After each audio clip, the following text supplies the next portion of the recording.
My name is Tim Flood. I'm a communication professor up in the B School, and I also do pitch coaching all across the campus and around the community and everything. I'm very happy to be with you today. I'll see you this evening.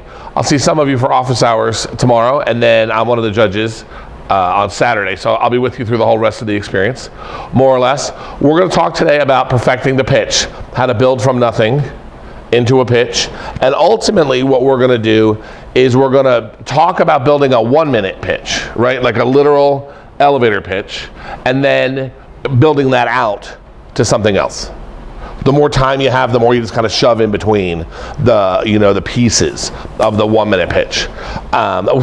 Several people were talking, and Callie gave me this warning ahead of time too, that I need to watch my B School speak, right? Like when I'm throwing all these terms around that we use in the B School all the time, and a couple people were clucking earlier on about how I'm not in the B School and blah, blah, blah. If I say something you don't understand, chances are excellent that 15 other people in the room don't understand it either. So please, please, please shout out your questions or your comments as we move on through, because I want you to get this right, and I want to empower you to really, really, really be amazing this weekend. I know you guys all know the rules for the pitches on Saturday. Here they are. Shaking her head, no. No? I've been looking for them. Oh, well, here they are, right? Good. And totally, this is a very phone-friendly presentation, right? I'd love it if you didn't have your laptops open, but I know some of you take your notes that way. But your phones, clickety-click all day with this kind of stuff, because you're welcome to snap photos of slides that you want, including the rules-oriented stuff. Yeah, get up, walk around. I'm sitting because this is supposed to be as casual and as chill as you want. So don't feel like there's anything stiff happening. You want to get up and walk closer to the screen, take a picture, do. You want to stop me from talking and ask a question or go off on a tangent, do. Whatever you need, that's what's going to happen this evening. What you guys are taking photos of now, and what you're appreciating and embracing now, are the rules for the main pitches on Saturday evening, Saturday afternoon and evening. The winners from each of the tracts are then going to go for like an audience choice kind of award. More money, more prestige, the chance to pitch again. The main pitch that you're going to do that Saturday afternoon is 5 minutes, with 5 minutes of Q&A. That's what you see up here on the board. The finals pitch, it's one team from each track, right, Callie? The 1-minute pitch? Yeah, it's going to be one team from each track. That pitch will be 1 minute. So it's actually reduced. It's not the same pitch twice. It's a synthesized, tighter version of the longer pitch. That's why today we're going to talk about the short pitch first, and then how to expand it out into the longer strategy and structure and model. I think otherwise, unless you guys have questions about this slide, with the rules and everything? Yep. So the 1-minute pitch will basically do the same thing as a 5-minute pitch? I don't mean this as a smart aleck answer, except for the time, right, of course. So that it'll be 20% the duration, equally, if not more impressive, right? And content-wise, the 1-minute pitch will stand by itself. So what I mean by that is when you think about, and so your question is a really good kind of bridge into what we're going to be talking about, because as y'all think about the 1-minute pitch, think about it as everything you need to know. Not everything you need to know in 1 minute, but everything you need to know that happens to be less than 60 seconds. So the 1-minute pitch will stand totally by itself. The 1-minute pitch won't be without substantial information. It's a very odd way to say it, but the 1-minute pitch will have everything we need to be impressive.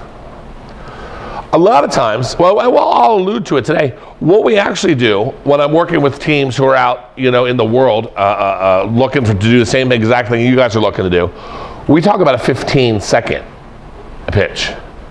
Now, I'm going to throw this B School term around because I think most of you know it, and it's easy enough to get your mind around if you don't. But it is the concept of an elevator pitch. Right, an elevator pitch is what lots and lots of people call these things, and the idea is a time-limited pitch. The mythology, the story behind the concept of an elevator pitch is that you get on an elevator, you're going to some business meeting, and you get on an elevator, and the only other person on the elevator with you is like the CEO of the company. And she says to you, hi, I don't know you. What are you doing here? Who are you? And you have only until the time it takes for her to get off the elevator to impress her with your idea. So she's CEO, right? So she's on top of the building. You got a little while, but you don't have minutes. You don't have minutes to impress her. You got like 45 seconds, 30 seconds, 15 seconds, right, to impress her. Now, the nice thing is you're gonna have more than a few seconds. You're not gonna be riding an elevator, and you're gonna know who your audience is. You're gonna have some prep time as well.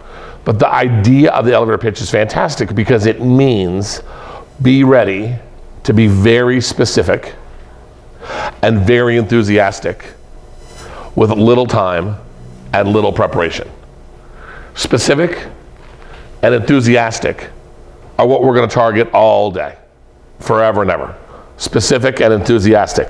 This slide definitely is not something I expect you to write down. This is definitely a phone-worthy slide because what it talks about on the left is specific and what it talks about on the right is enthusiastic. How to do that. We'll talk about some of these things as we move on through too, so if you don't have your phone with you, you can't get it all down, it'll sit up here for the next few minutes. But it's the checklist, essentially, the table of contents for everything we might talk about today. Pizza's coming at 6, so we're gonna have a break by 6 for sure, but you'll probably be working on some stuff before then. Did you have a question? Yeah, 2 questions, sorry. Is this PowerPoint going to be available on the Makeathon website? It already is, which I've never been able to say before. I'm usually terrible about sharing these things, but Callie, yes, right? Because I sent it off to the address today, so yeah, it will be. And second question, what qualifies you to do the 1-minute pitch? What do you mean? Oh, in terms of the competition on Saturday? Yeah. It's the winners of the digital track and the product track. Okay. Yeah, so the top from each track will then pitch again for 1 minute. And that there's more money, and then you get to do it from the audience, and everyone will be hysterical cheering and all that sort of stuff. It's a great thing. Cool. Hi, y'all. Make sure you sign in. Okay, so now this one will sit up for a little while because specific and enthusiastic are the key. Specific and enthusiastic are the key. And before we get into what I want you to do, I want to talk about what I don't want you to do. And the first thing that I don't want you to do might well, break your hearts, or at least shatter some illusions. Bless you. The first thing that I don't want you to do is start with a story. I don't want you to start with a story. You can get to a story. You can tell your stories. You absolutely positively can tell your stories. Your stories about how big the problem is, or how cool the solution is, or how hard you worked, or whatever. All those stories can come out, but not first. Not first. I go to a lot of pitch sessions, like real pitch sessions with real people with real money out in the world. And I don't have any money, but I'm not there for the money. I'm there to be with the team, right? And the thing that just sucks the air right out of the room. The team will pitch, they'll do their thing, they'll be all whatever. And then the investor, first question out of the investor's mouth is, okay, so y'all do what now? Because the team had these great stories, and they had this great data, and they had this great, big, amazing mission statement full of words like leverage and synergy and all that sort of stuff. But they didn't actually say anything. The investor was confused as to what is it exactly that you do. Stories can come. Stories can definitely come. But first, specifics. Say hello. Introduce the team. Tell me what you do. What is it your app does? What is it your device does? What is it the change that you're making? How are you innovating? Then you can do anything you want. Then you can do anything you want, right? And I have some recommendations on what to do. But the first thing I want to tell you is I want to sort of disabuse you. I want to take from you the idea that storytelling is an effective way to pitch. Because on TV it's an effective way to pitch, because on TV they have commercials. And on TV, they can insert the excited faces later. People can all look interested because they put that film footage in later on. In real life, as soon as you start to tell a story, people groan inside of their own heads. They're They're like, oh no, here comes the story. Because the reality of storytelling is we all know when you've started to tell a story, but we don't know when you're going to finish telling a story. People love great stories in retrospect. If it turns out to be a great story, oh, okay, awesome, right? But going in, people dread stories. Enthusiasm can carry you a long way. Enthusiasm, your energy can sort of substitute out for other people's energy. Enthusiasm can carry you a long way. Specific and enthusiastic. But storytelling is really, really problematic for a bunch of reasons. One, people react with dread rather than excitement. And if you've spent 10 minutes in the United States, not to mention being born and raised here, you start to tell a story exactly the same way. You know how I bet you 99% of the people around this table start to tell a story? They go, okay, so like, and then off to the races, right? Off to the races. You say, hey, Tim, I have a question. And I go, okay, what's your question? And you go, okay, so like, and I'm like, stop it. I want a question, I don't want a story. Right? Hi, everybody, good evening. We're whatever. We're hot new thing. Okay, so like imagine, and I'm out. And I'm not paying any attention anymore. And I'm in good company of people who will check out very quickly and very easily. On TV, the stories work great. Stories can work well. Not first, and not with an okay, so like, starter. So what do you do instead? You do this. Here's the beginning of your pitch. Now, let me jump ahead and jump back. I'm going to talk for about half an hour, 40 minutes. Then we're going to break up into teams. And if you're here with your actual Makeathon team, then you can work on your actual pitch. How many people are here with a specific venture already in mind? So you're here for the Makeathon, you got your thing going on. Actually, let me flip it. Let me ask it the reverse way. How many people are not? Who here does not have a specific idea to pitch already? Huge. All right. Is anybody here alone from your team? Good number. Okay.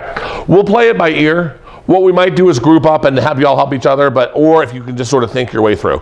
We can decide at the break how we're going to group you all up.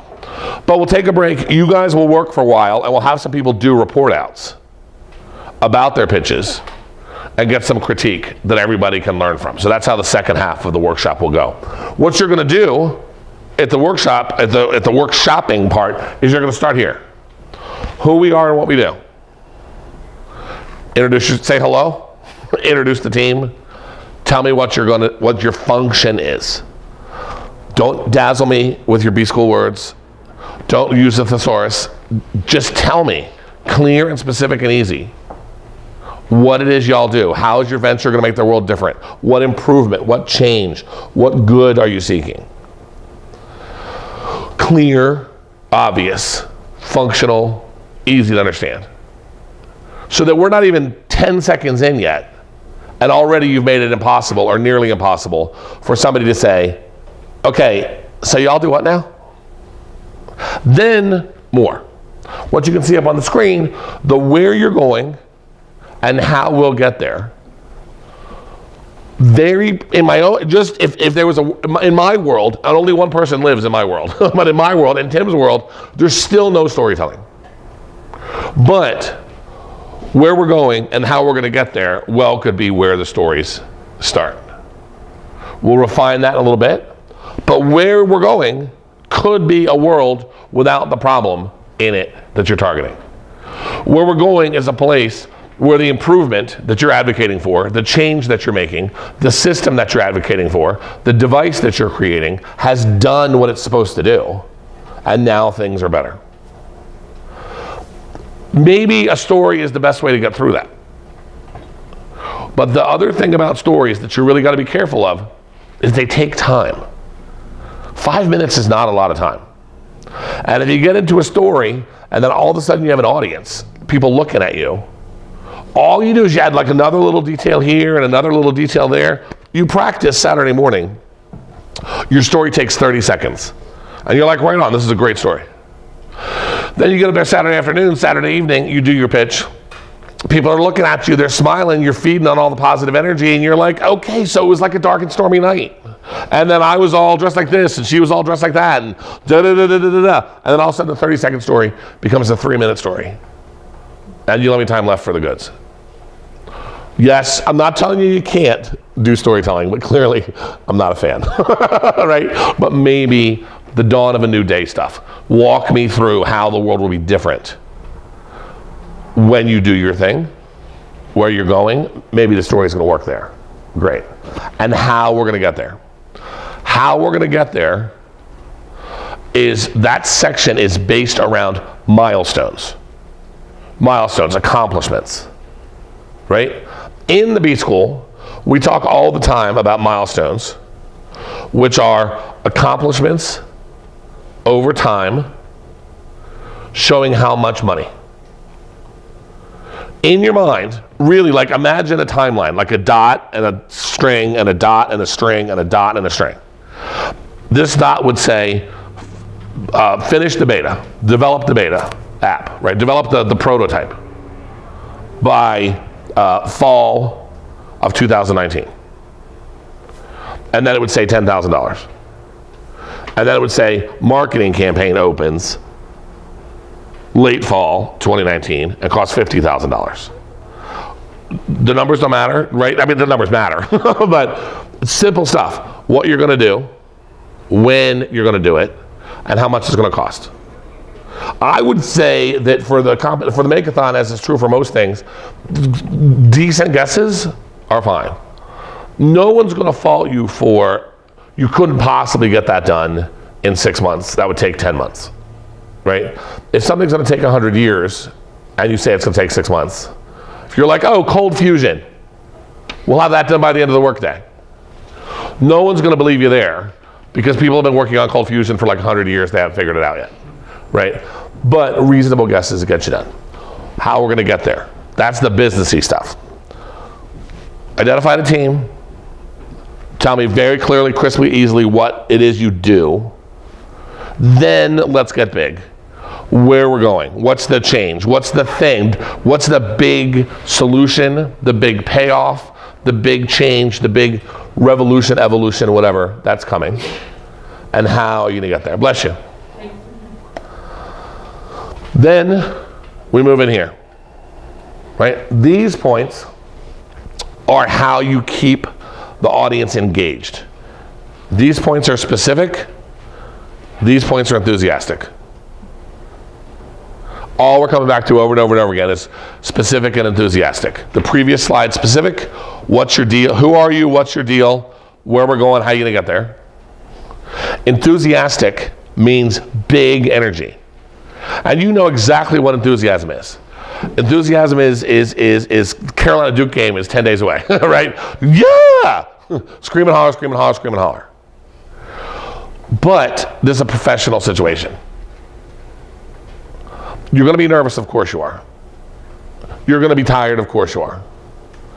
But of all the people in the whole world who should be enthusiastic about your idea, you and your team are the first people, right? If you can't be enthusiastic about it, about the idea, then how is anybody else going to be enthusiastic about the idea? Believe it or not, in a couple minutes, I have a slide that identifies a checklist how to be enthusiastic. So if you're wondering, what does enthusiasm mean? Give me a few minutes and I'll tell you. But the energy's up. The energy's up. The attention is on the audience. And you have clear structure as you move through your points. Big energy, clear structure, focus on the audience. That's how you keep people engaged. If you turn and look at the screen, that gives people permission to stop listening to you. Once they stop listening to you, they're gone to you. Certainly for 5 minutes, right? If you're excited and I'm not excited, I could get excited because you're excited. And it's not that people hate stories. It's just they don't know when they're going to end. So we put a framework, we put a structure around everything. Question? So, do we know our audience or like the panel? The individual people, no. The kind of people, I would say, interested, executive-minded, entrepreneurial-focused, student enthusiastic, social folk. Is that fair? Yeah. Yeah. And we try to have an expert in each category. So we'll have like 4 to 5 judges. So one representing social entrepreneurship, one or two representing the product. So either a maker, the physical product, or a digital product, and then a few business folk as well. And what's important to recognize about the audience is essentially, right? Essentially, there's going to be 2 kinds of people in your audience. There's going to be experts, and there's going to be non-experts. That's easy, because that's it. Like, either they know what you're talking about or they don't know what you're talking about. They're experts or they're non-experts. In both cases, people lose focus.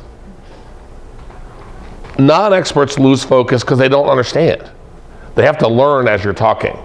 And even if I'm just like half a step behind you, I get it, I understand what you're saying to me, but even if you're just half a step behind, or you guys would be half a step ahead of me, I fall behind and I get lost.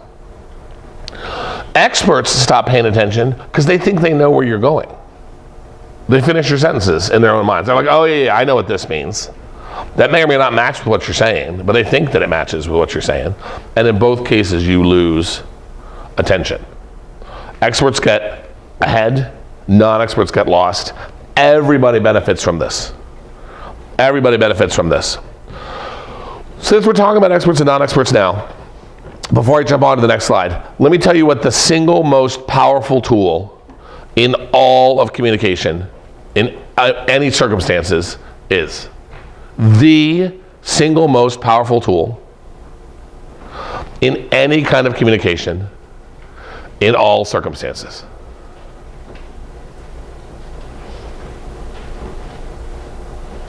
That was it. Silence. Silence, pausing, is the most powerful thing you can do. Pausing shows you're confident. Pausing shows you're cool. Nervous people start talking and then blast the whole way through and then stop talking when somebody tells them your time is up. Confident people speak and then stop. And they speak some more and then they stop. And they speak some more and then they stop. Guess what the beauty in the pause with the experts and the non-experts is? The beauty in the pause is it lets the non-experts catch up. Oh yeah, okay, now I'm with you. I'm ready to go to the next point. And it lets the experts be like, oh, that's what she meant? That's what he meant? Okay, I can buy that too. Pausing makes everything okay. If you're super nervous, take a breath. Since you're breathing, you need to focus on your breathing, stop talking, right? The stop talking is gonna make a ton of difference anyway. You've got 5 minutes, Kelly, 5 hard minutes, right? Like 5 minutes, stop. Don't you dare plan 5 minutes worth of content. Because either you'll blow through it and be done at like 3 minutes 15, or you'll get to 5 minutes and the dinger will go off and you go, wait. And I've never in my long life, never seen a team that goes, wait, win anything. Right? If you got 5 minutes of talk time, which is the case, bring 4 minutes 20. 4 minutes 15, 4 minutes 20 max, 4 minutes 30 worth of stuff to say. Because you're going to fill the rest of that time with silence. You're going to fill the rest of that time with pauses. You're going to fill the rest of that time with like, I'm totally chill, catch up, let's move it on through. Experts benefit, non-experts benefit, everybody wins. Questions or comments so far? Okay. Here is clear structure. It's not a very clear slide, but here is clear structure. And here is the thing that ties specific and enthusiastic together. Specific, tell me who you are, what you're doing, what the change is, how you're gonna get there. Enthusiastic, big energy, focus on the audience, give me clear structure. Petting, P-E-T, petting is how everything comes together. I could talk for an hour about PET. I'm going to take about 10 minutes to talk about PET.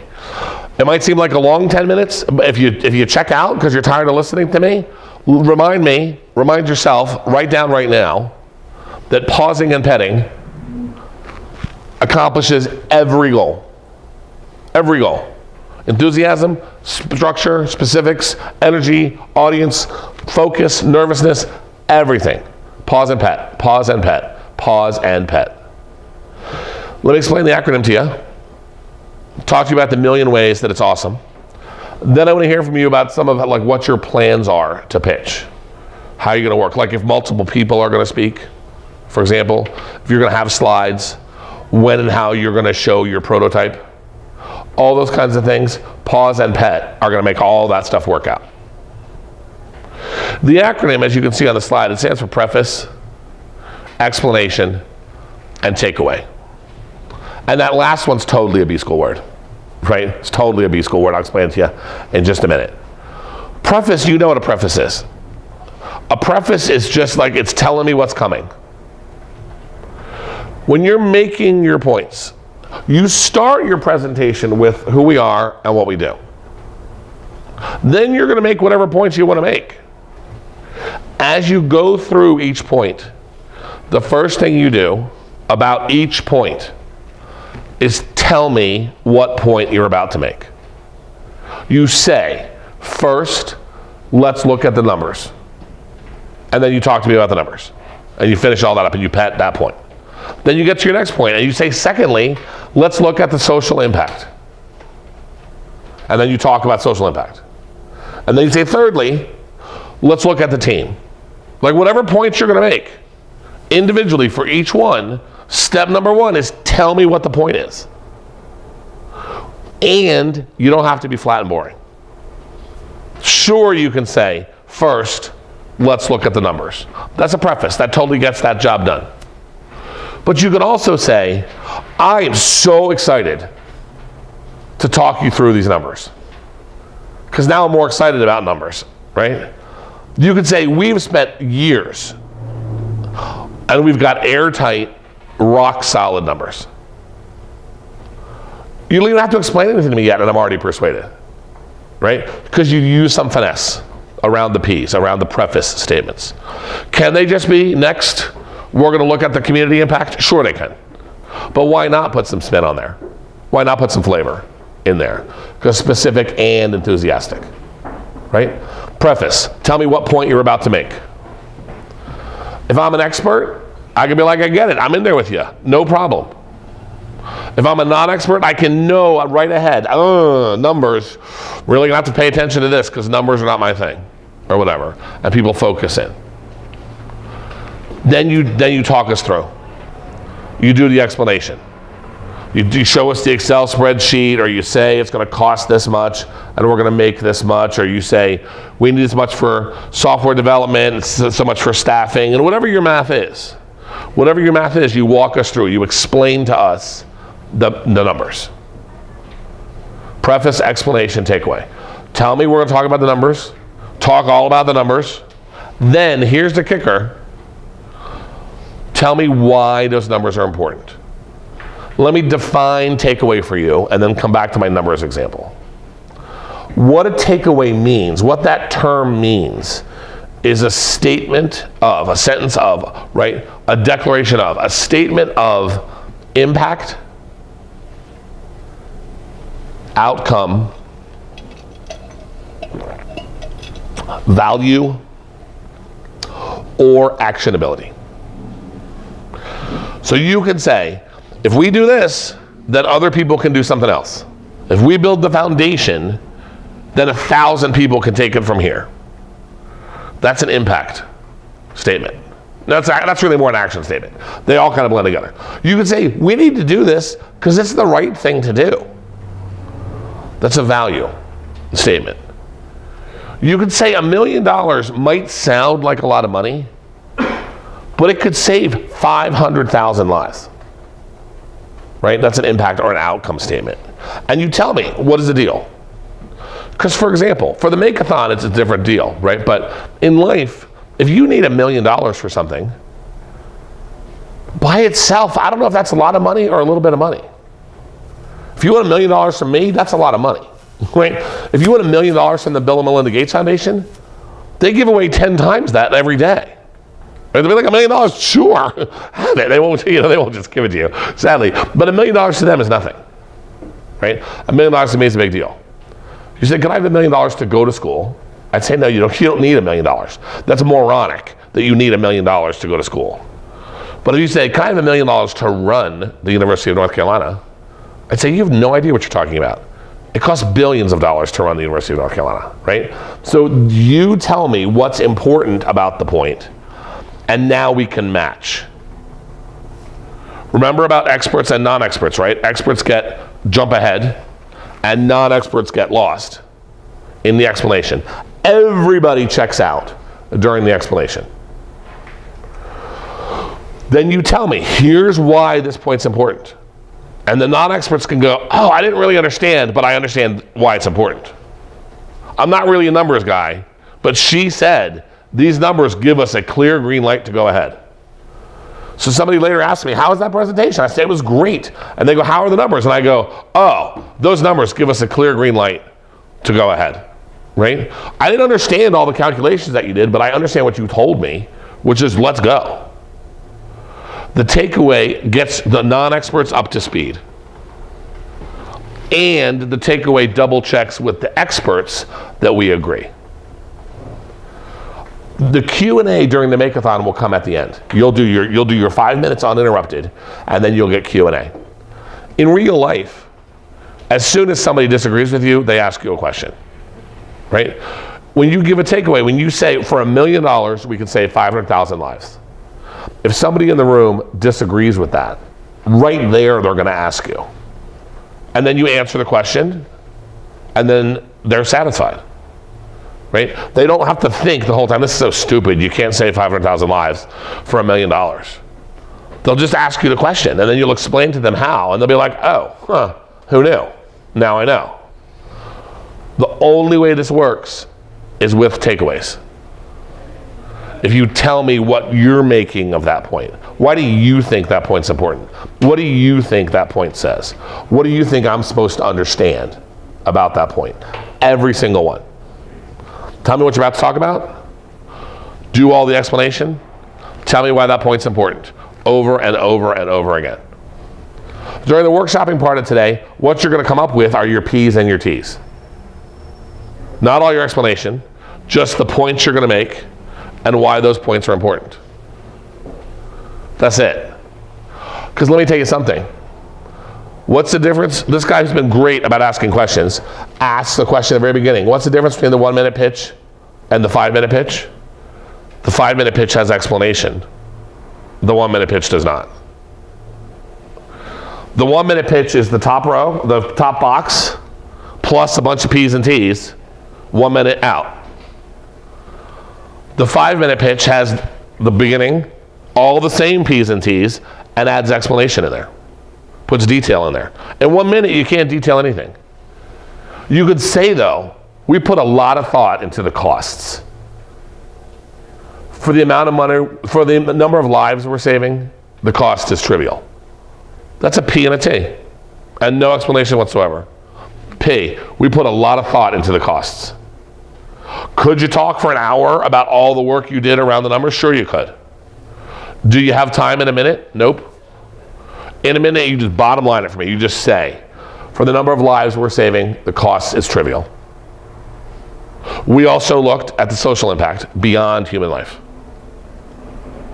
Environmentally, the only feasible option is ours. That's a P and a T.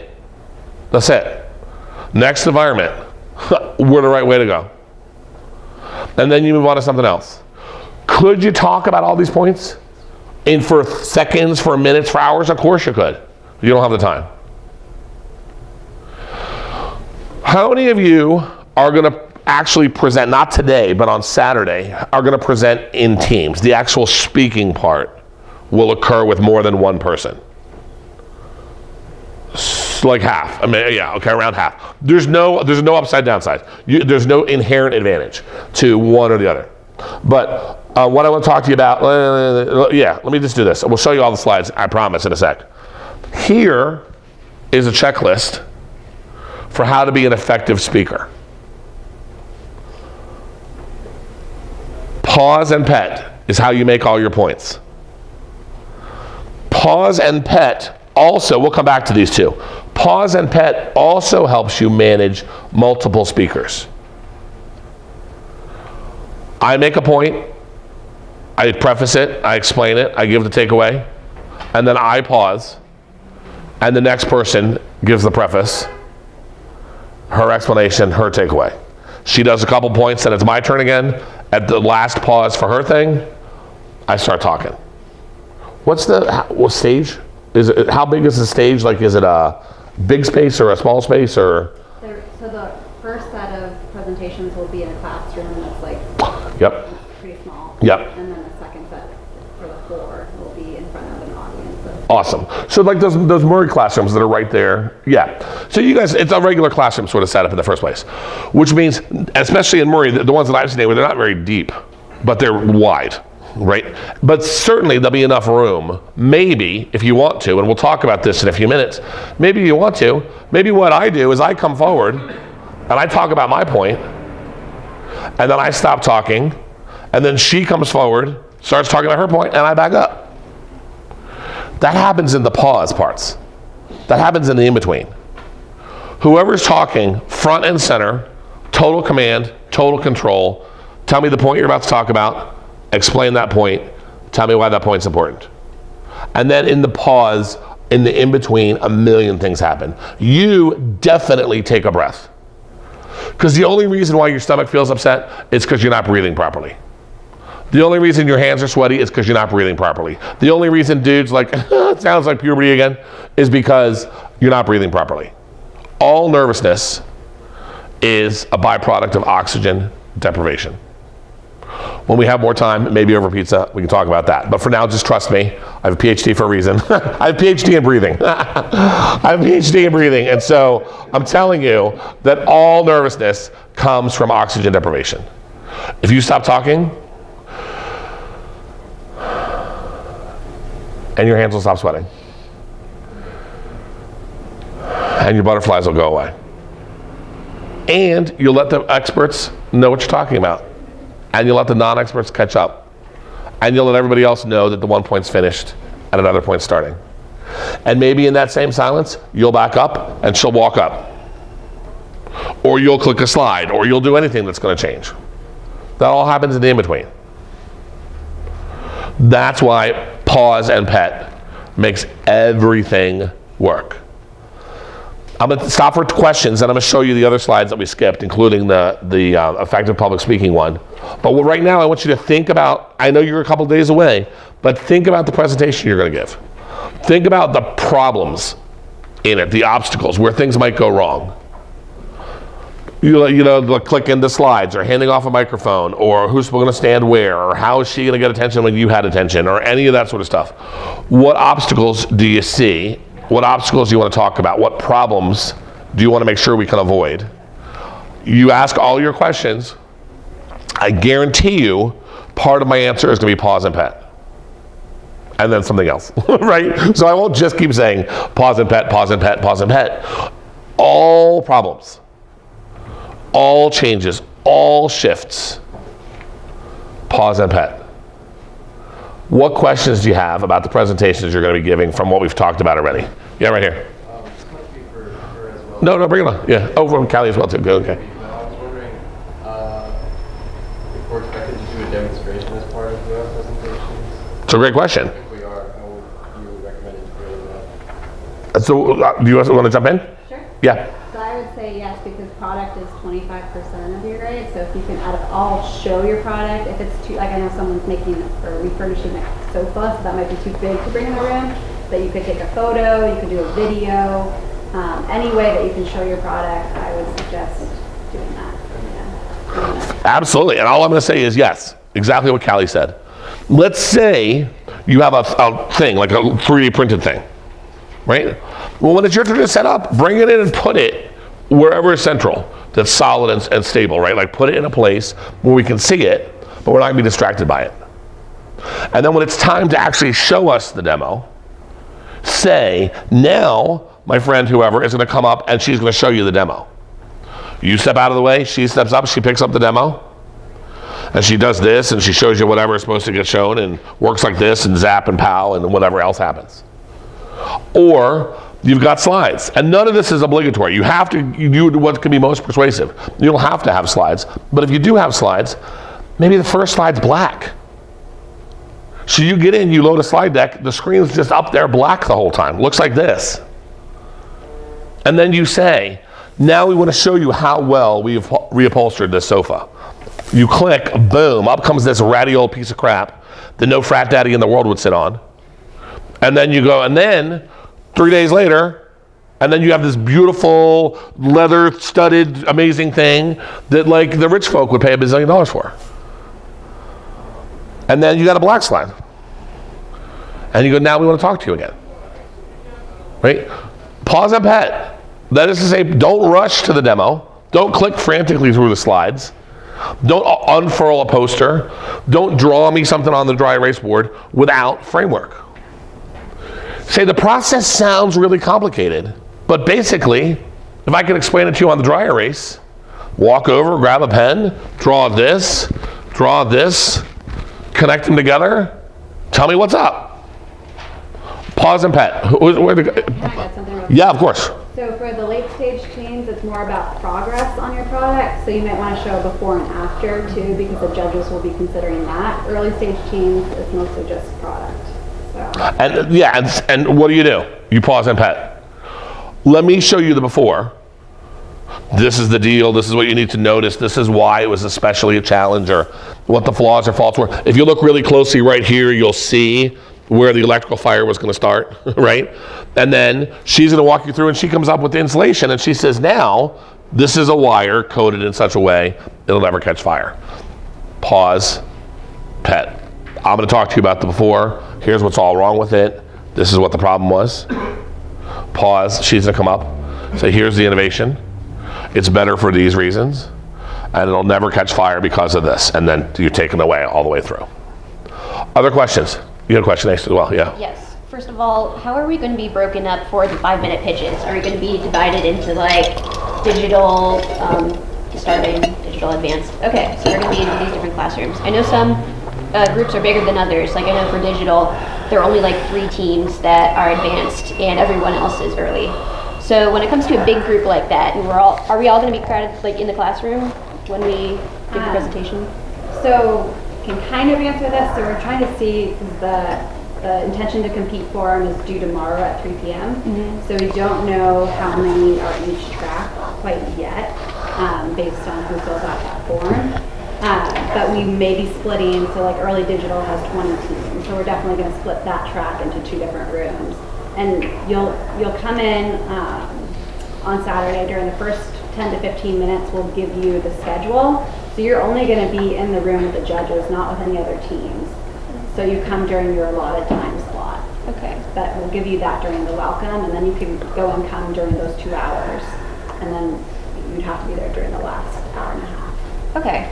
And so if one judge is going to be watching 10 teams, what would you recommend for someone who's going first or someone who's going last? Oh, yeah. I mean, specific, enthusiastic, right? You guys are so awesome to come today, right? Hopefully you're learning some good stuff too. But it's going to be different, the teams that are here today versus the teams that aren't. And there's going to be different vibe. This vibe is better. This vibe is better, right? So you could be first of the best of a bad batch. You could come in there and knock the judge's socks off first. And then people come and that you're the one they measure everybody else against. You could be the last one, and then you could be like, the judge could be like, I've been waiting 2 hours for this person, this team, this idea, this energy level and specificity level. I would say that if you bring the juice, that is to say, if you are enthusiastic about your idea and you're super clear, so I won't lose track of, right? One downside of watching a lot of presentations is you're like, wait, what did they do again? I heard it at the time, I just can't remember after like 25 of them or something like that. If you're super specific, that's not going to happen. They'll remember the energy, they'll remember the juice, and they'll remember what you're talking about, and they can carry it through from beginning, middle to end. right? Be the one that everybody has to be. Walk in there and knock the socks off. Or walk in there and be like, I know. You spent 2 hours with some other teams, but talk about the dawn of a new day. It's happening right here, right now. And knock our socks off at the end. There's no inherent advantage or disadvantage to your placement, except for your own energy level, right? So what I would say, when Callie was saying a second ago, you gotta do what you wanna do in the 2 hours in between, I would take huge advantage of the fact that it's nice Carolina weather, not too hot and not too cold, right? Don't freak out. Practice for sure. Practice a lot until like 2 hours before. And then wander around, like sit outside. Talk to your team about stuff that you haven't talked to them about for the last week because you've been working on your innovation. Be like, oh, by the way, what do you do in your free time, right? Like just chill out for the last little bit of time and enjoy the sort of peace and quiet in between all the work that you're doing, the pitch that you're gonna be making, and then of course the 1 minute pitch. That will come after. Other questions? Yep.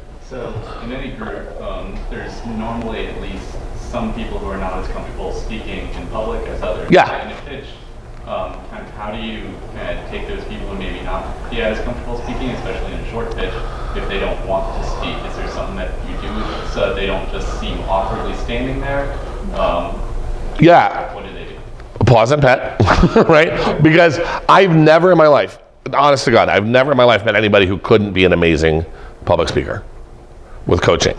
They might throw up right before, they might throw up like right after, but in the moment, huge, like through the roof. Amazing, right? Because all nervousness is just a byproduct of oxygen deprivation, and having clear structure gives very nervous people anchor points to hold on to, right? Nervous people need the P's and the T's, and then they fill in the explanation very efficiently. The problem with people who are very confident public speakers is one of two things. Either, not always, not just these two things, but in terms of the problem statements, really confident public speakers either go on too long or they bully the non-confident ones, right? This especially happens during the Q&A. If you're up there and there's a couple of 3, 4, 5 of you up there, whatever, it doesn't matter. I'll come back to that in a second. But there's a number of you up there in Q&A and you've answered the first question.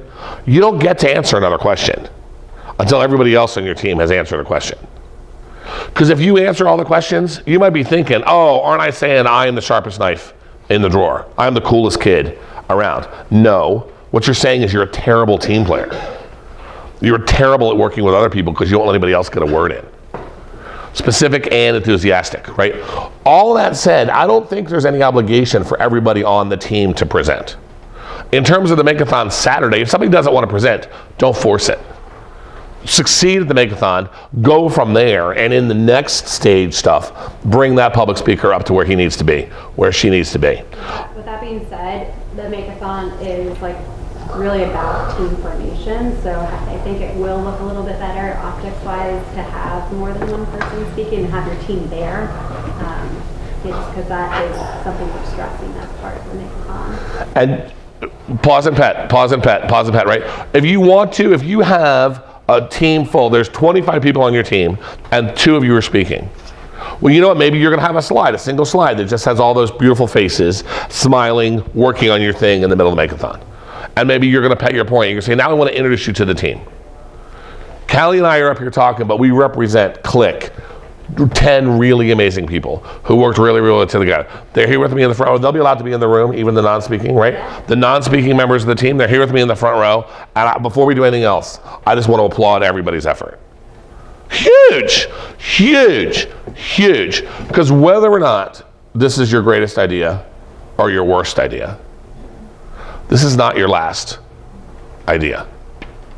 And the fact that you can work well with people makes a gigantic amount of difference to what's going to happen next.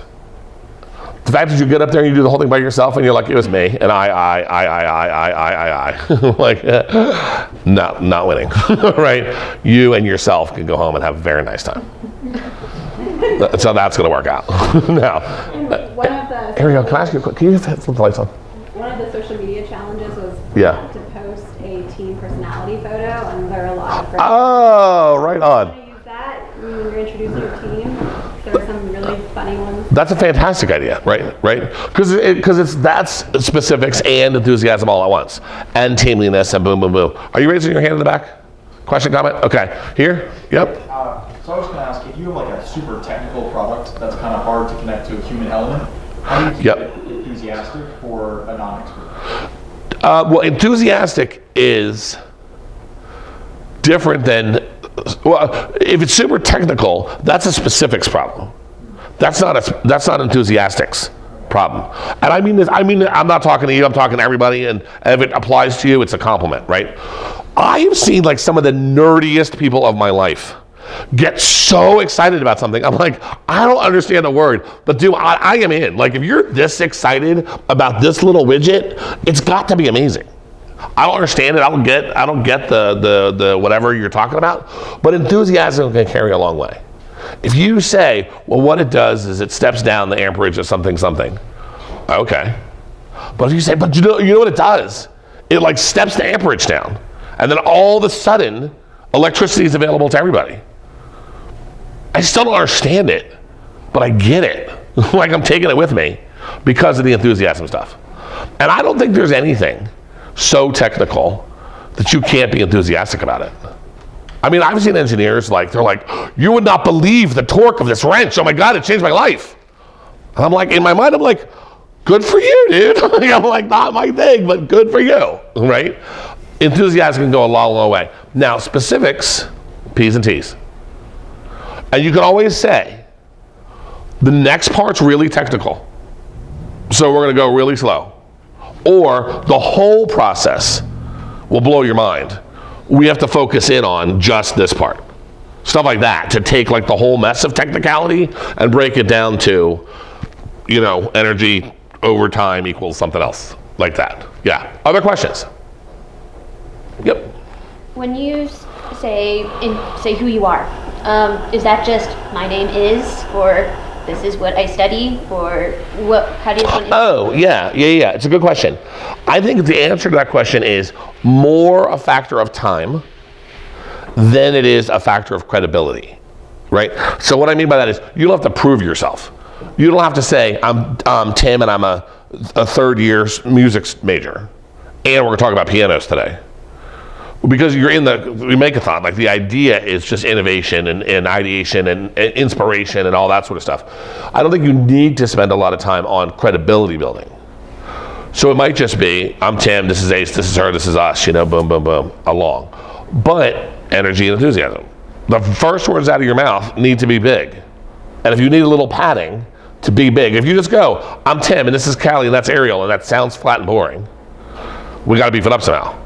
Right? So I'm super excited to me because I'm an engineer and she's an artist and she's an innovator, right? And together we're an amazing team. It's the first impression. You're gonna do what feels right. But if you go on too long, you're taking away the time that it takes for other, bits of information. Another great thing, and we'll talk about the breakout exercise in a minute, but the breakout exercise we're gonna do today, again, it's the beginning part plus your P's and your T's. What you're going to do today is you're going to identify right now at this moderately well-informed stage, moderately late stage, what are the most important points you think you need to make. And between now and Saturday, it's going to be sort of a great skeleton to come back to. When you go back to your team and they're like, but we need to make this point, we need to make this point, we need to make this point. And some of that's going to be legit. You're going to be like, you're right, I forgot that point, let's get it in there. But you're also going to have this main line, sort of the column in the middle of your presentation, that's going to be the stuff you have to talk about. Because you could talk for hours about these things. You'll have 5 minutes. Other questions? Yep. So our team is building an app and we're kind of on the early stage of the site. And Yep. We're just wondering how can we support that 25% of the business model? Because other freemium we don't have really plans for our app. So freemium is a plan, right? Freemium is a plan. There'll be one version that people will get for free, and then another version that people will pay for that has more features. That is a plan. That's a totally legit business model plan, right? So don't run away from that. But also recognize there's other things The question of how you're going to make money, Kelly, I'm going to look at you for this one too. The question of how you're going to make money is an important question, but it's not a central question. Is that fair? Like, winner profitability is not a deciding factor, right? But you need to think about how you're going to make money. I want to say a couple things around this question. I want to come back to the specifics about the app in a minute, right? Even if you're a nonprofit, you got to keep the lights on, and you got to pay people. And it's, eating ramen noodles and mom and dad's garage, it's only charming for a little while. You got to pay rent, and you got to do all that sort of stuff. Even nonprofits have to make money enough to cover their expenses, right? You don't have to make $1 million, but you got to make enough to keep the lights on and all that sort of stuff. If you're going to make $1 million, more power to you, right? More power to you. You got to outline how reasonable it is for you to make the $1 million. The question is, what is it you're selling? What is it you're selling? For example, with apps, a lot of what you're selling is information and customers and ads and all that sort of stuff, right? So you're selling access to people who use the app, whether by ads that are built in or by giving their information away like Google and Amazon and everything Facebook does, all those kinds of ones, or some other way. Or that the free thing has an expiration date, but in 90 days, everyone's going to love it. So you're pretty sure that 60%, 40%, 15% of the people who download the free app are going to upsell to the premium. That's a total business model, right? Because the thing, and this is not super businessy, right? But when people, if we're just talking about profitability, if all I care about is how much money you and I are going to make with your venture, all I have to know is how long it's going to take for me to make money, right? If you're developing an app, we're talking about like 18 to 36 months. For the first 6 months, I'm just giving you money because you're developing it, you're testing it, you're working out all the kinks, and you're getting on the iStore, and you're doing the Android version and all that sort of stuff, and it's just nothing but money going into a hole. But then we start to sell, and here comes the profits. And you say to me, you're going to give me a lot of money for a year, and then we're going to make a lot of money in 3 years. I say, great, okay, I get it. Right? If you're working on something, and I don't know you doing this because it wouldn't work on a weekend, but if you're working on something with like big pharma, if you're working with something in medicine, if life sciences that involves like human trials, that takes 30 years. That takes 20 and 30 years. Then you say to somebody, you're going to give me $3 billion for the next 20 years. And then in year 30, we're going to start making money. And people can buy into that. They can decide, is that a good deal or not a good deal, right? You just got to tell them. Now, don't get bogged down in the financial stuff. And let me let Callie jump in here too. I was going to say, so under the business model, if you go to the resources page and handbook, just click to the handbook, and it has exactly the rubric that the judges are going to be seeing. So that's helpful for everyone. For business model, it's more about the customer. Who's your customer? How does your customer get your product? What is the competitive landscape? There's nothing about profitability right now. So just look through that and make sure you're addressing those questions. Like if you guys, you're a step ahead if you look at the rubric and make sure you're addressing what the judges are actually going to be rating you on. So I would say do that before you put together your presentation. And also there's, Jason Doherty has one slot left at 10 a.m. and he can help you with the Canvas if you still need help with that. 10 a.m. tomorrow, so you can sign up. So Callie is a much kinder, nicer, warmer, more wonderful person than I am. I would say, what's the matter with you? You haven't looked at the rubric yet. What, you do not want to win? Do you want to definitely like waste the entire weekend? Then don't look at the rubric. If you want a chance at winning, it's like page number 12 in the handbook, right? Look at the rubric and look at what we're judging you on. And then I will say it was who your customer is, how they're going to get the product, right? Advertising, word of mouth, give away some stuff, and then they pay for later, whatever that is. But the thing about competition, the one thing I want to say about competition as you think about it, is having no competition isn't a positive. If you have no competition, the question is, why is nobody else doing it? Maybe it's a bad idea, right?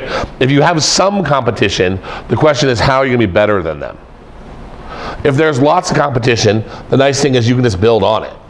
You can say there's tons of social media sites and none of them does this thing. That's what we're gonna do, right? But don't think, oh, nobody's thought of this yet. That's not a positive place to be. Because somebody's thought of it and dismissed it, probably already. Yeah? This is more for Valley. Sure. For the lean canvas that we're handing in, I guess tomorrow, are we being evaluated on that too for the lean canvas part, or just we present? So the judges are going to have access to that at 3 p.m. tomorrow when you turn it in, along with a link of your prototype at 3 p.m. of what it looks like. But that's not to say that you can say in the last 24 hours we've added this on to our prototype, or we've further fleshed out this competition piece of our lean canvas. Does that answer your question? Yeah, I'm just wondering how well do they have to actually, how much time do you have to spend on that in the presentation, or will they have most of what they need already? They'll have it, yes. Okay. And we'll probably print that off for the judges as well. But I can't guarantee if we send it to them that they're gonna have read it within the 24 hours, but hopefully. And let me also say, pause and pet. Pause and pet, right? Look at the rubric. It's out there. This is a totally transparent process. Yeah. Look at the rubric. See what the judges are looking for. Make sure you tell them that it's there.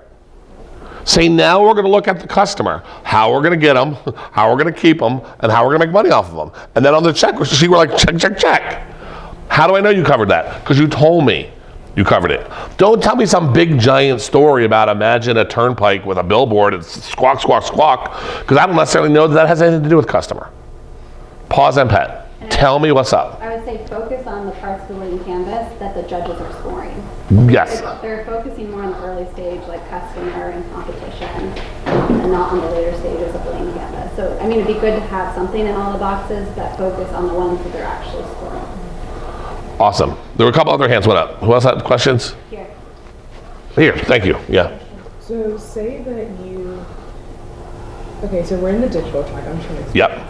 So we're in the digital track. And did you notice how you went, okay, so? Yeah. Right before you goes, okay, here we go, story time. Yep.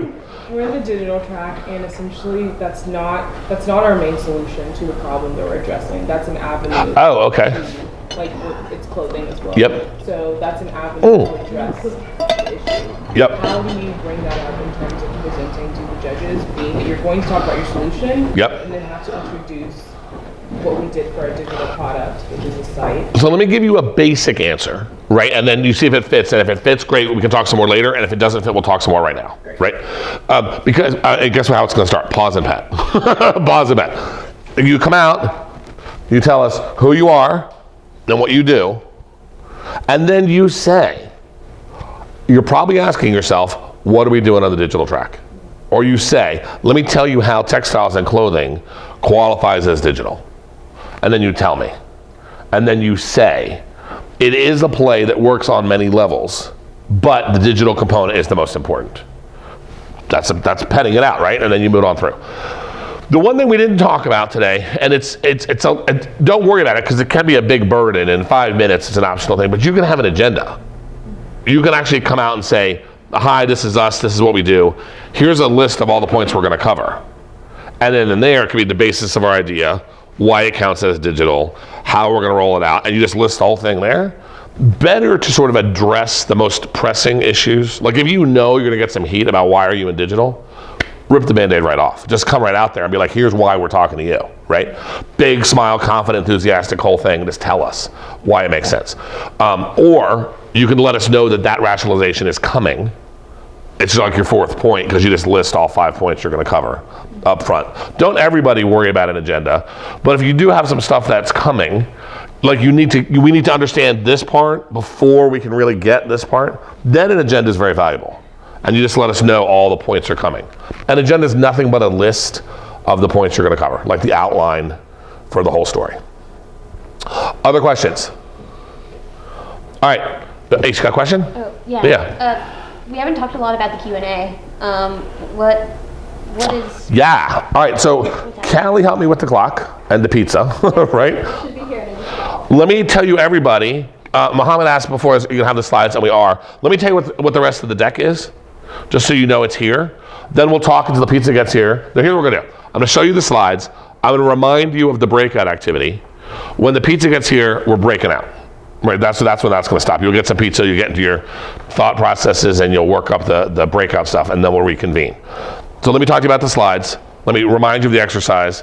Then I'll talk until the pizza gets here. I'm including answer your question about Q&A. All right, because the rest of the slides don't actually, you know what? Don't give this slide a thought at all, because we've talked about it, and I didn't love the look of the slide when I devised it, so this slide, if I hadn't already turned in, this is, to me, it's a lesson, don't turn your slides in early, because I would pull it out of the deck, actually, at this point. This is what we're going to come back to until pizza's here. That better not be the pizza guy. Oh! Also, if you did not sign in, this is your last chance. Please come to me with your one card or PID. Well, wait. The pizza guy's setting up still. So we're not ready to break yet. This is how to design effective slides. This slide and this slide talk about how to design effective slides, right? If you're going to do slides. This slide is the one we've been dancing around. So far, we've talked a little bit about it. The way to be an effective public speaker, it's a short list of things. They're just hard to do. We talked about smiling already. A guy right here with the how do you be enthusiastic about the technical stuff, right? You look at me, you smile about it, and then you talk through the technicalities. Smiles are positive. Smiles are contagious. Smiles make people feel good, right? If you got to slap one on, that's just practice between now and Saturday. If you have like a weird kind of smile when you're nervous, just practice smiling between now and Saturday. Slap a fake one on, it'll look perfectly good, right? Because smiles equal positivity. Slow and easy wins the race. Don't rush through anything. You got 5 minutes, so you come with 4 minutes 15, 4 minutes 20 of content. Take your time. That shows confidence, that shows cool, makes it very easy for people to understand. Your attention goes on the audience all the time. All the time. If you have slides, you're not looking at them. If you have a prototype, it is between you and me. So you can look at it and me, us, the audience. I almost punched you in the face there, sorry. At the same time. If this is my prototype, I don't talk about the prototype like this. I talk about the prototype like this. So I can see it, and I can look at you all, my audience, at the same time. Eyes on the audience all the time. Even if you want to show the slide before and the slide after. We'll see the slide behind you. You look at the audience all the time. Smile on your face, slow and easy. The last thing I'm going to say about this slide, and then we'll correlate pretty well to the pizza stuff, or the pasta stuff, I believe, is little movements of any kind. Little movements of any kind make you look nervous. I have a mic on, I would stand up, but if you go like this, if you're standing up and you go like this, that just makes you look nervous. If you go like this, you look confident. If I rock on my feet, if I take like a half a step this way and then half a step this way, I look nervous. If I walk over there, I look confident. Never in your life, in a public speaking situation, take 1 or 2 steps again. The number of steps you can take is either 0, stand still and be cool, or like 3, 4, 5. Because then you're going somewhere. Then you're actually covering some ground. You're not just rocking on your feet. Stand still or move big. With gestures, bring them up or keep your hands still. With moving place to place, stand in place or cover some ground. There's no in between. Smile as you're doing it. Pause as much as you can. Pause and pet. Pause and pet. Pause and pet. Over and over and over again. 20% of your time is silence that you're going to fill up with looking at me and smiling and moving between speakers and picking up the demo or referencing the slides over your shoulders, any of that kind of stuff. This is the key to confidence, the key to effective public speaking. The things, to your question, that we just get, the nervous people, they just get their mind around this. They're like, okay, insert smile here. Right, and then they do it, and then they throw up after. But in the moment, amazing. This is the whole deal. So what's in the slide deck is this stuff. Structure at the beginning, slides at the end. I'm going to show you the last slide right now, and I'm going to take any questions that you have. Pizza's not quite ready yet, so let me do this. This is the end slide that you'll see at the very, very end of the day. The QR code there, if you have a QR scanner on your phone, this is a great, actually, get your phones out right now. If you have a QR scanner, zap the QR code on the screen. You don't even need one, it can go on your camera. If you just hit it, it'll pull up the link. If your iPhone, right, you just camera the thing, take a picture of it, it'll bring up the link for the survey for the evening, right? It's a quick, short survey. You don't have to do it now because we're not finished. Like maybe the second half of the class is totally going to suck or something, right? But load that survey on your phone because it's really, really important you get it done. If you don't have a QR scanner on your phone or it doesn't automatically work, you have the time to download one and zap it. Or all it says, see the URL at the bottom where it says surveymonkey.com/r/. The thing you can't see because of the nature of the screen, it just says UNC Makeathon. And we'll try to make it easier so you can do the survey at the end. But I promise the Makeathon people I'd make you do the survey, so please do me a favor and do the survey before you go. Load it on your phone now and do it later. Do it now if you feel strong opinions, or we can take care of it at the end of the night too. We have a couple minutes still while food's getting set up. Hit me with questions. What have we not talked about, or what have I not referenced in the slide that you want to be aware of? Yep. Is it a good way to start your presentation with questions? No, it's a terrible way. Thank you for the question. It's awful. It's an awful, awful, awful way to start a presentation with questions, including the dumbest of all questions. Hey, how y'all doing? I will come into the room and I will punch you in the face, right? Because right away, nobody does know what to do. Because you say, how y'all doing? Do you really want to answer? Or is it a rhetorical question? Should I just grunt? Or should I say, I'm fine, thank you, how are you? It's too much confusion, and you haven't even started yet. People in the room, somebody raised them well. Whoever raised you, that person tried to raise you well, which means be polite. And if you say, how many of you have ever had this experience? People's first reaction is, I shouldn't interrupt. And then you're up there and you're like, I wanted an answer and nobody gave me an answer and I'm freaking out. And you see that happen all the time. People will go, how many of you have ever had a bad Uber experience? Come on, you guys, nobody? Nobody? Come on. Somebody throw me a bone. And then you do this big, ridiculous mess. And you haven't even started yet. No questions. Questions now? Sure, all the questions all day. Starting with a question, it's terrible, terrible, terrible idea. But it reminds me of Ace's question from before. So there we go. Actually, that's a big loop. If you're ever going to ask a question in a presentation, which you shouldn't do, you need a really long lead up. You need to say, all right, I want to ask you all a question. And for real, I want your answers. I want to hear from you so we can talk about, like, how many of you have ever had a bad Uber experience?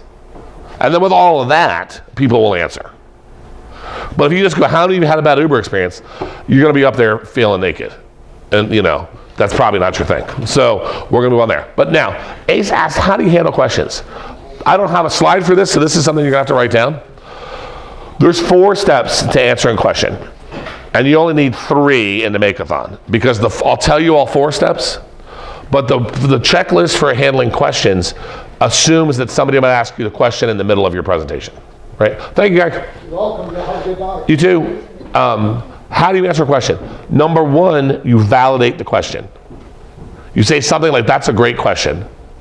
Or, thank you for the question. Or you put a big smile on your face. You make the person feel good that they asked you a question. That also shows that you've got confidence. Right? Thank you, that's a great question. Number 1, validate the question. Number 2, give at least some high-level answer. And again, maybe these questions are happening in the beginning.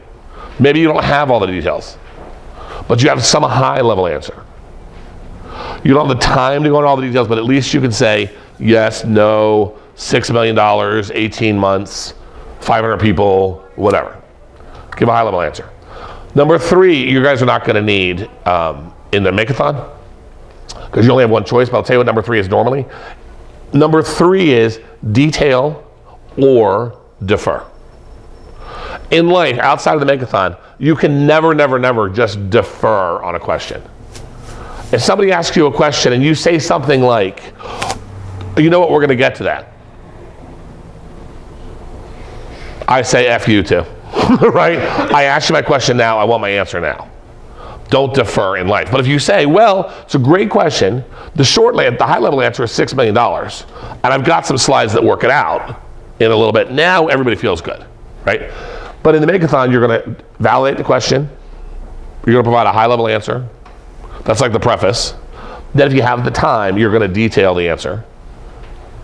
Then you ask for more questions. Step number 4 is invite more questions. In the Makeathon, the questions will come until you're out of time. In real life, when you're actually doing venture pitches, you could be 1 minute in.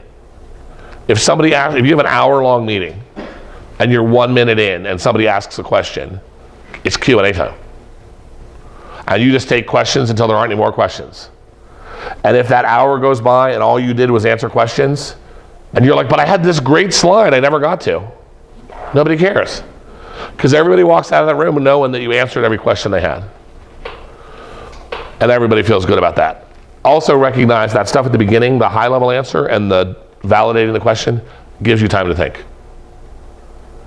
Somebody asks you a really hard question, first thing you do, breathe. And then smile. And then say, that's a great question. And then take a little walk. And then get over there and smile. And then answer the question. Because until you took that little walk, you didn't know what the answer to the question was, right? You were just like buying yourself 5 seconds to think. But you did, and then by the time you get over to point B, you're gonna have a great answer. If you have any more questions for me, I'm happy to talk, I'm here all night, right? But what we're gonna do is we're gonna break for pizza in like 45 seconds or whatever's up at the bar. We're gonna break for that stuff in 45 seconds. Then you're gonna take 20 minutes to who are we, what do we do, what points you're gonna cover. What I want from you tonight is a clear statement of function. I wanna understand how you're gonna tell me what you do in such a way that I can be like, that's clear, that's not clear. And the points you're gonna cover. Ideally the P's and the T's. How you're gonna introduce the point, tell me how the point's important. We're a little bit late, right? But it's no problem at all. We'll do what we can do with it. So do as much as you can around how you're gonna identify the team, how you're gonna clarify the function of your thing, as many P's and as many T's as you can get done in 20 minutes while you're also eating, and then we'll reconvene. If you have questions, I'm standing here. Otherwise, go eat. Callie, is there a process for eating or anything like that? Nope. Grub.